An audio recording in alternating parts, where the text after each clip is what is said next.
هذه رابع تاء. نعم. خامس تاء. الخامسة التاء التنفس. والتنفس استراتيجية من يعني قمة الاستراتيجيات التي بفضل الله يعني اكتشفتها من خلال مئات الأمثلة أنه بالتنفس يمكن أن يتضاعف حفظك إلى 3 أضعاف على الأقل.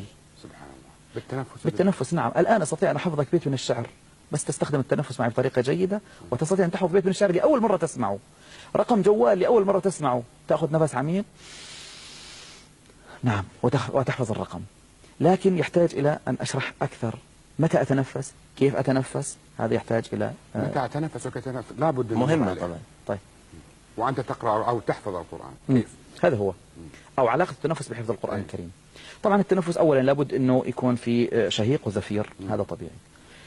عندما أمسك المصحف لابد أن أمسكه إلى الأعلى يسارا، طبعا هذا في التركيز، هذه ما أشرنا إليها في التركيز أن يكون أعلى يسارا. ليش أعلى يسارا؟ هذه لها علاقة في الفص الأيمن للدماغ والفص الأيسر للدماغ. عندما أضع المصحف إلى يسار أعلى هذا يحرك الجزء المسؤول عن الحفظ والتذكر في الفص الأيمن الفص الأيسر للدماغ، وبهذا يساعده على التذكر والحفظ أكثر. ثم في هذه اللحظة أنظر إلى الآية وأركز عليها بالتركيز الذي ذكرناه قبل قليل، ثم آخذ نفس عميق. هذه النقطة إذا السادة المشاهدين ركزوا عليها جيدا سيستفيدون فائدة كبيرة، والآن يمكنهم وهم جالسون الآن في أماكنهم أن يطبقوا عمليا. خذ نفس هكذا ثم أقرأ تبارك الذي نزل الفرقان على عبده ليكون للعالمين نذيرا، ثم أغمض عيني وأكررها من لوح خيالي من لوح خيالي بصوت مرتفع. بصوت مرتفع قليلا ليس كثيرا. أسمع نفسي أثناء القراءة يعاود النفس ولا يقرأها؟ أثناء القراءة حيطلع النفس طبيعي، لأنه لا يمكن الإنسان ينطق إلا ويزفر، فطبيعي يطلع.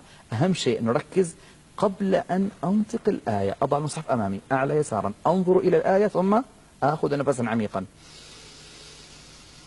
تبارك وأقرأ هكذا. عند ذلك تنطبع. ما تحليل ذلك؟ إذا سألتني ما تحليل ذلك علميا؟ علميا التنفس يدخل كمية من الأكسجين لجسم الإنسان، وبالتالي يتجدد الدم في جسم الإنسان، وبالتالي الدماغ يحتاج كل لحظة إلى دم متجدد. وعندما أدخل له كمية من الدم المتجدد والأكسجين يصبح الدماغ يعمل بفاعلية أعلى. فأنا علي أن أكون ذكيا وأنتبه متى الوقت المناسب لإدخال المعلومة للدماغ. أنسب وقت من خلال الخبرة ومن خلال التجارب لإدخال المعلومة للدماغ هي أن آخذ نفسا عميقا. في هذه اللحظة ما الذي حدث؟ الدماغ أصبح متأهبا، يقول أعطيني المعلومة الآن، أدخل له المعلومة في هذه اللحظة. عندما تدخل المعلومة تنطبع في الدماغ بقوة تزيد عن 3 أضعاف وربما 4 وربما 5 أيضا. كثير من الإخوة استخدموا هذا التمرين وأتوني بنتائج عجيبة جدا.